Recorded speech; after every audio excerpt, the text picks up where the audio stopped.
start out doing a little bit of review, because the hardest thing for most students to do when you're talking about indirect or direct and inverse equations is just simply remembering the equation itself. That direct equations are y equals k times x, and inverse equations are y equals k divided by x. Just keeping those separate, but even more than that, it's when we start solving for k.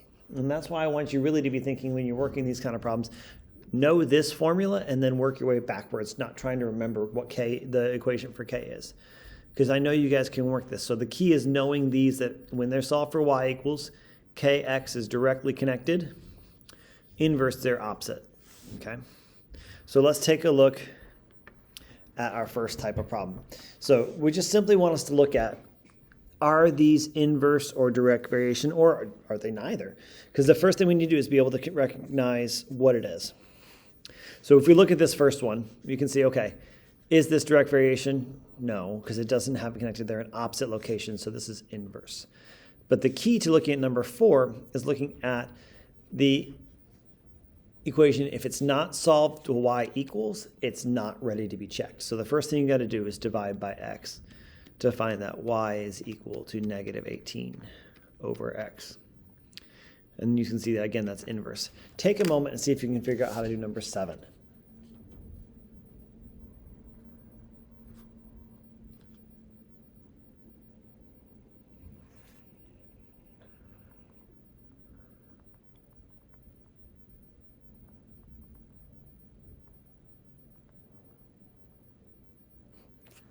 All right, so you take a look at the first thing you had to do, honestly, was to get rid of the y on the bottom. So you multiply both by y. So you had xy equals 16, and then when you divide it by x, you get y equals 16x, and that's exactly what we're looking at for an inverse variation relationship. Let's take a look at it when we look at a table. So this is a little more tricky because we're really looking here at k. We're looking to see how are they the same. We were looking to see how are all these the same. Not are they meet the equation, but how are they the same. So when we look at our direct variation, I'm going to move this just a little bit down so I can write a little bit on the top. If we're looking at direct variation, we know that y equals kx. And when I want to know what k is, divide both sides by x, and I get k equals yx, y over x.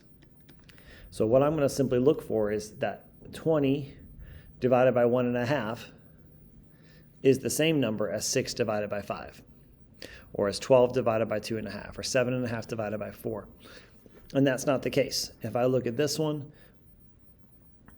this is not 6 over 5, this is not 6, this is 6 over 5, but this is not. So if it's inverse, we're going to start off with that equation of y equals k divided by x. And when we solve this time we're multiplying by x on both sides. So xy equals k. Now we check to see if they're all the same way. So again, I start out here. 6 times 5 is 30. 12 times 2.5, well, half of that is 6. So 12, 6 is 30. 4 times 7 is that plus 2, that's 30 and 30. So this is another inverse variation. If any of these were different on both sides, then I'm talking neither.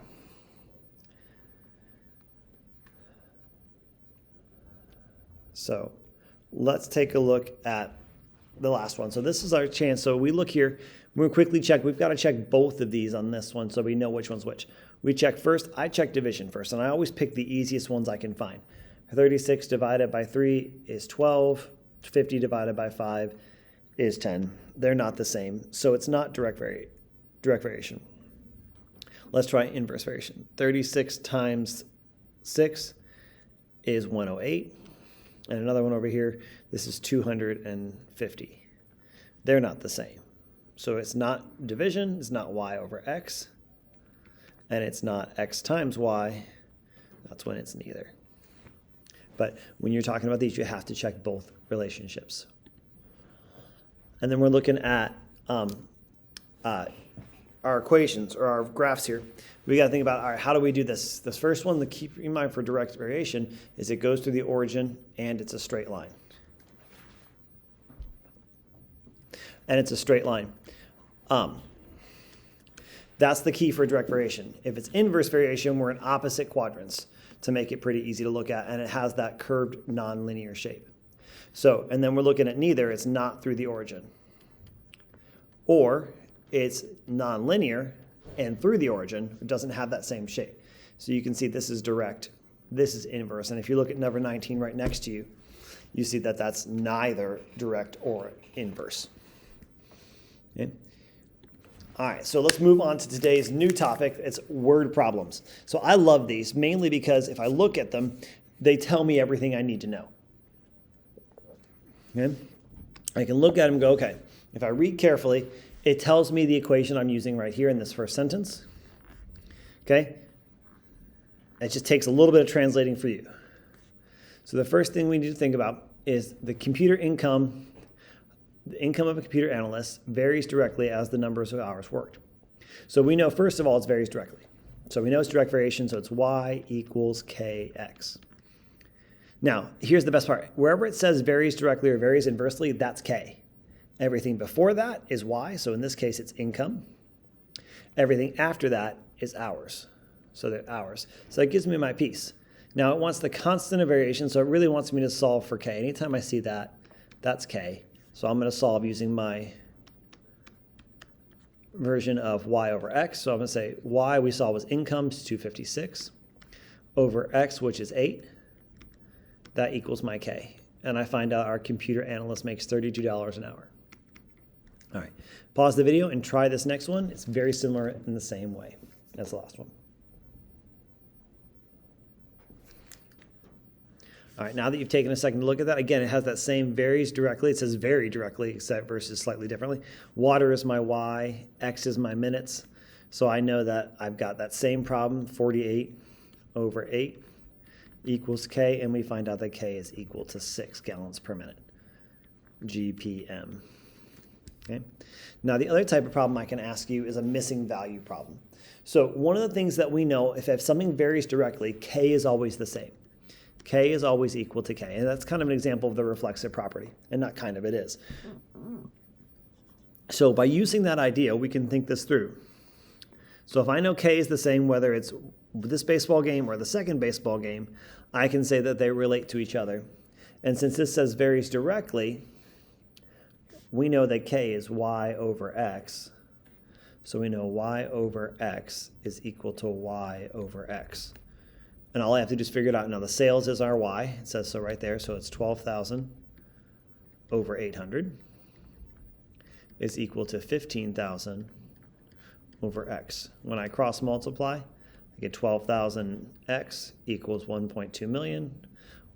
Make sure I get the right amount of zeros in here. 5 zeros. There we go. When I divide, cross out all my zeros. Leave that extra zero. There we go. So it's really 12,000 divided by 12 is, sorry, 1,200 divided by 12 is x is 1,000. Go ahead and pause the video and try this next one when it comes to ounces of medication.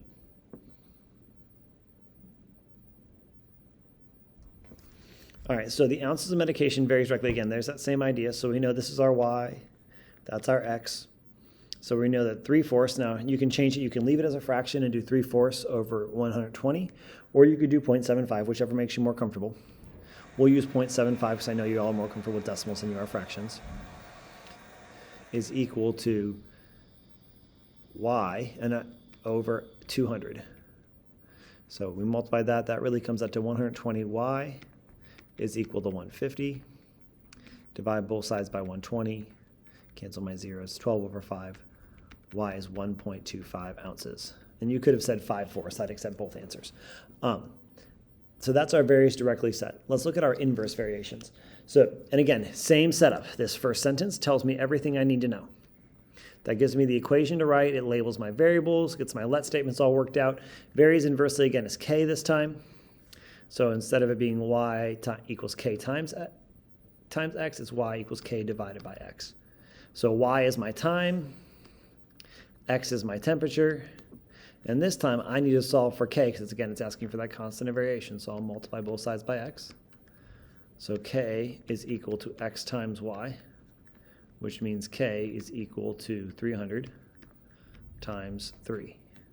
So my k in this instance would be 900. All right, go ahead and pause the video and give this problem a try. All right. Let's take a look at what we've got. Again, we have that same varies inversely, so y is my cost, x is the number of people. So k is equal to 7 times 42, which makes k equal to $294. So the really neat thing about this is this makes perfect sense, because let's say you rent an Airbnb with a bunch of friends. The more friends you have, the cheaper it is. The less friends you have, the more you each individually pay. So that's kind of the idea of inverse variation in real life. Moving on to the other style, that missing style. So for that missing value style. So if we're looking at this next one, we're really looking at time traveling varies inversely with the average speed. So our idea goes behind this. Okay, well, the distance isn't going to change, and that's really what we have for k. So when we set up our equation, we know that k is equal to k just like before. But now we learned in the last one, k was x times y is equal to x times y. So here's my time is x or y, my speed is x, y, sorry, this is y, this is x. So it's 65 times 3 is equal to 78 times x. When I multiply, I get 195 is equal to 78x. And I do my math, divide by 78. I know that it takes now 2.5 hours if I'm driving 78 miles an hour versus 65 miles an hour to get to this city. Saves me a few minutes. Go ahead and give number 11 a try and see what you come up with on this one.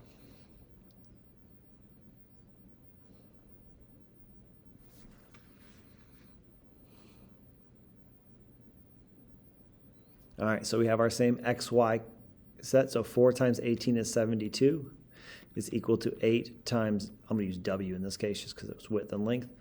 Divide each side by 8. I find the width of my new rectangle is 12, is 9 something. We don't have a measurement, so 9 units. Okay? And that's everything we need to know. Be careful. Make sure you use that first sentence to work your way through it for which one's your X, which one's your Y, and use that to kind of think your way through it. All right, if you have questions, feel free to reach out. I'd be happy to help you. Have a good day.